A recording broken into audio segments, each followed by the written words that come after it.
O estrago causado por Putin para a economia russa é muito pior do que se imagina. Este é o Visão Libertária, sua fonte de informações descentralizadas e distribuídas. Como sabemos, a Rússia está sofrendo pesadas sanções comerciais devido à sua agressão contra a Ucrânia, que só nessas poucas semanas de invasão já fizeram um enorme estrago na economia russa. Entretanto, o que o homem largo do Kremlin e seus demais bajuladores não pensaram são as consequências a longo prazo, que serão ainda piores do que as sanções aplicadas neste momento. Primeiramente, a Europa, mais especificamente a Alemanha, a Espanha e a Itália, resolveu crucificar a energia nuclear. Até janeiro de 2022, a Alemanha já tinha fechado metade das suas usinas nucleares e com as restantes sendo planejadas para fecharem até o final do ano de 2023.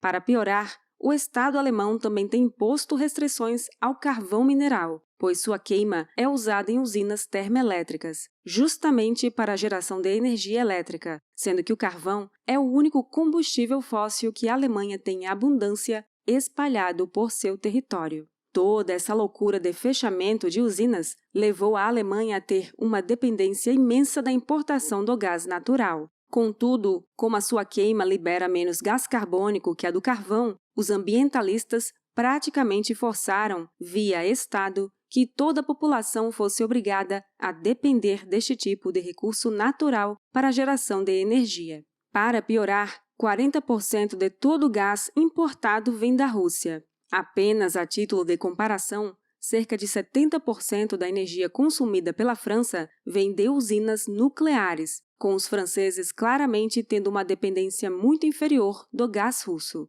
Porém, com a invasão da Ucrânia, ficou bem claro o que estava por trás de toda essa propaganda e imposições ambientalistas. Foi até inaugurado um imenso gasoduto chamado Nord Stream 2, que deve entregar em torno de 50 bilhões de metros cúbicos de gás anualmente, ligando diretamente a Rússia à Alemanha.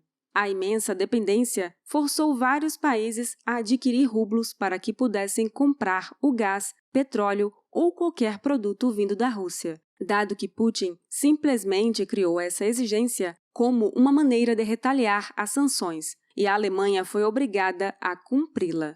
Outra função extremamente importante do gás é para o aquecimento das residências devido ao frio. Portanto, ele se tornou um bem praticamente essencial tanto para a indústria como para a população em geral. A exigência russa do pagamento pelo gás foi imposta até mesmo para contratos que já haviam sido assinados. Contudo, a quebra desse tipo de contrato, junto com as demais loucuras de Putin, claramente irão gerar efeitos a longo prazo que criarão uma imensa desconfiança em qualquer um que queira fazer negócios, seja com o Estado ou mesmo empresas russas.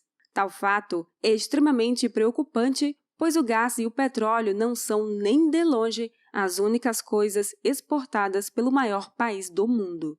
Além da Gazprom, a Rússia possui uma empresa imensa de um outro setor que representa 27% de todos os produtos deste ramo, a indústria bélica. A Rosoboronexport é responsável pela exportação de submetralhadoras, tanques T-90 e caças Su-35. Para se ter ideia do tamanho dessas exportações, a Índia opera mais tanques T-90A que a própria Rússia.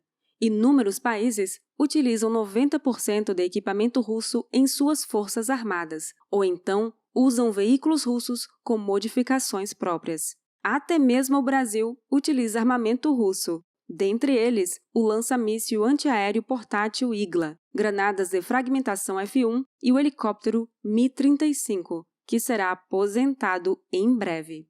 No geral, os armamentos russos são considerados baratos, simples e confiáveis. O maior exemplo disso é o famoso fuzil AK-47 e suas variantes, que é a arma mais utilizada no mundo, com cerca de 100 milhões de unidades produzidas. O fuzil seria exportado para o mercado civil brasileiro de atiradores este ano, mas tal venda está suspensa por prazo indeterminado por causa da guerra. Devido à clara alteração unilateral e completamente arbitrária nos contratos de exportação do gás, além da clara demonstração que, mesmo com modernizações, Vários de seus equipamentos estão se mostrando presas fáceis para mísseis portáteis. Sérias dúvidas surgem na hora de fazer negócio com os russos. Contudo, além da questão da quebra de contrato, muitos países podem simplesmente achar que não vale a pena manter veículos que, mesmo modernizados, não demonstram eficiência em combate e ainda são facilmente destruídos pela infantaria com mísseis que são bem mais baratos. Tal problema também se aplica a outros veículos, como, por exemplo, o Kamov Ka-52, que é considerado um dos helicópteros mais avançados do mundo, custando 15 milhões de dólares a unidade e possuindo até mesmo assento ejetor para os tripulantes, algo único entre helicópteros. Seu principal rival é o famoso AH-64 Apache americano, mas vários deles já foram abatidos por mísseis portáteis antiaéreos no conflito. Outro equipamento russo que foi quase adquirido pelo Brasil é o Pantsir, que no papel é o melhor sistema de artilharia antiaérea do mundo. Tal sistema foi criado para derrubar aviões, helicópteros e ameaças bem menores como um drone. Mas, ainda assim, vemos os drones causando enorme destruição entre as colunas russas, pondo em dúvida a sua eficácia.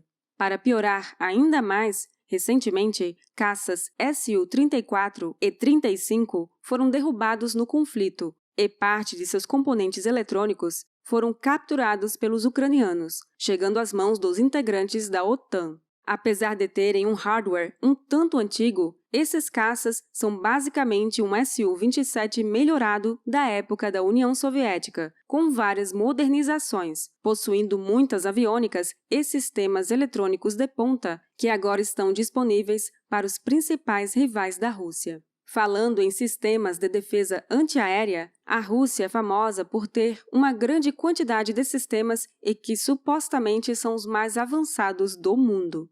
Todavia, um fato que desde o início do conflito causa muita estranheza é como a Rússia não possui o domínio aéreo sobre a Ucrânia. Esse sistema é tão avançado que, supostamente, seria capaz de detectar e abater aviões invisíveis ao radar a uma distância de cerca de 150 quilômetros e aviões normais até a distância de incríveis 400 quilômetros, assim como mísseis balísticos com velocidade de até 17.000 km por hora e mísseis de cruzeiro. Seus mísseis de longo alcance possuem a incrível velocidade de cerca de 7.000 km por hora, sendo muito difíceis de se esquivar devido à sua absurda velocidade. Em teoria, bastaria a Rússia colocar uma bateria desse sistema perto da fronteira com a Ucrânia, e qualquer aeronave ucraniana logo seria rapidamente derrubada. Mas não é o que estamos vendo ao longo do conflito, pondo em xeque outro sistema.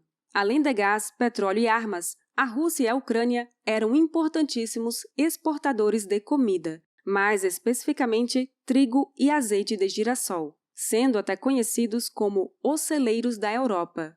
O trigo e o azeite eram, respectivamente, responsáveis por cerca de 29% e 60% da exportação do mercado internacional. Portanto, a guerra causada por Putin irá impactar no preço de inúmeros alimentos no mundo inteiro. É bem provável que inúmeras empresas russas, que viviam basicamente de exportações, simplesmente quebrem, o que causará mais prejuízo econômico a longo prazo para o próprio país. Além disso, a escassez desses produtos irá fazer com que empreendedores de incontáveis pares do mundo enxerguem esse fato como uma oportunidade de suprir demandas do mercado. Até mesmo governos já estão pensando nisso, como aqui no Brasil, onde a impossibilidade de comprar fertilizantes vindos da Rússia abre a possibilidade da exploração de potássio em território nacional. O governo americano também está se empenhando em buscar outras formas de fornecer gás para a Europa, especialmente buscando novos fornecedores, como a Argélia, a Líbia e a Noruega. Os Estados Unidos são o maior produtor de petróleo e gás do mundo, mas o envio através de navio é muito mais caro que através de gasoduto. Ainda existe uma fortíssima dependência russa no curto prazo. Entretanto, no longo prazo, com outros países aumentando a produção de gás e os Estados Unidos aumentando sua frota de navios, esse será mais um duro golpe para a economia russa.